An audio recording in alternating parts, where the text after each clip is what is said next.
世间万物皆有其秩序，人类有复杂的社会体系，神仙当然也有神仙的社会结构。通过阅读《西游记》的开篇几章节，我们可以从中提炼出仙界的基本架构。那么，这些神仙究竟源自何处？在第3回中，太白金星提出，任何拥有9窍的生物，均可修炼成仙。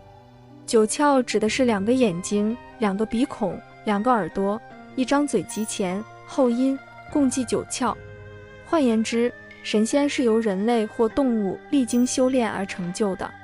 这类似于达尔文的进化论，认为人类是由猿猴进化而来的。既然猿猴能够演化为人类，人类同样也有潜力修炼成为仙者。那么，人类如何修炼成仙呢？主要有2条路径：修习道法，或者虔诚念佛。只要深入理解道家经典，或者坚信如来佛教义，都有可能修炼成仙。因此，仙界的流派实际上只有道、佛2家。一旦人类修炼成仙，便能自由穿梭天地之间，享有长生不老的寿命，掌控风雨，地位非凡。这是因为，当仙者俯视人类时，他们已经不再是普通人，这就像我们今日观看一只大猩猩时的感受。所以，相较于人类，神仙无不具备无边的法力，每个人都拥有强大的杀伤力，过着令凡人梦寐以求逍遥生活。随着越来越多的凡人修炼成仙，仙界也逐渐形成了一个社会群体，这个群体的领袖便是玉皇大帝。玉皇大帝居住于天宫，而天宫又分为33众。在《西游记》第8回中，观音菩萨曾对孙悟空大闹天宫发出感慨，赋诗一首：100万军中无敌手，9重天上有威风。由此可见，玉帝居住于第9重天。玉皇大帝居于9重天之上的金阙云宫，他是众神之主，是唯一能称镇的仙者，其居所名为凌霄宝殿。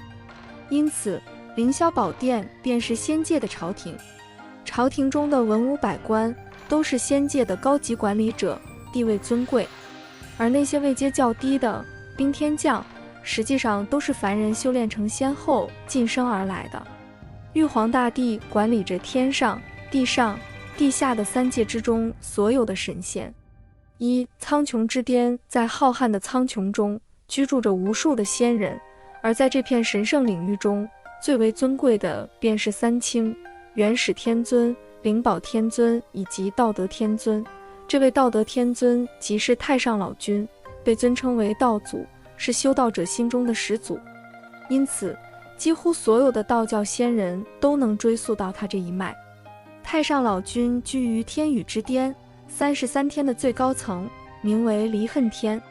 在《西游记》第52回中，老君自诩其居所为无上仙宫，意味着此处已是天的极致，再无更高之处。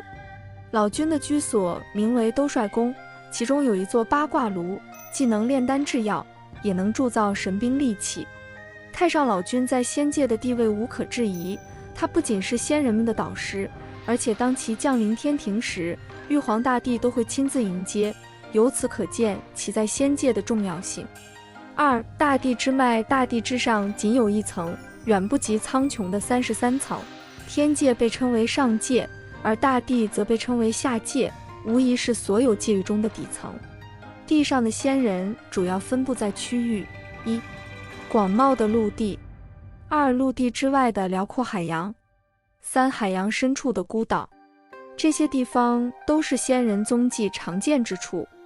陆地被划分为4块区域，分别是东胜神州、南赡部洲、西牛贺洲和北俱泸州。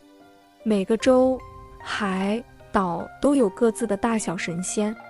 在地上的所有仙者中，如来佛的法力无疑是至高无上的，他收徒无数，传授，被尊称为佛祖。他的居所是雷音寺，位于西牛贺州天竺国的灵山顶上。在整个西游记中，未见哪一个佛派的仙者居住在天界，而道派的仙者则天上地下都有。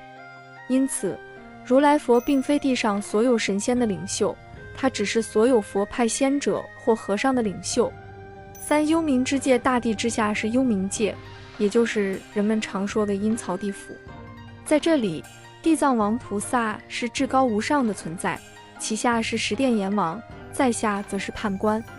所有仙者的存在都依赖于凡人的供奉，凡人将其收入的一部分奉献给仙者，这种方式并非像缴税那样，而是通过燃香供佛的形式。无论是哪一派的仙者，他们都属于道派或佛派，因此实际上他们都在同一个体系中生存。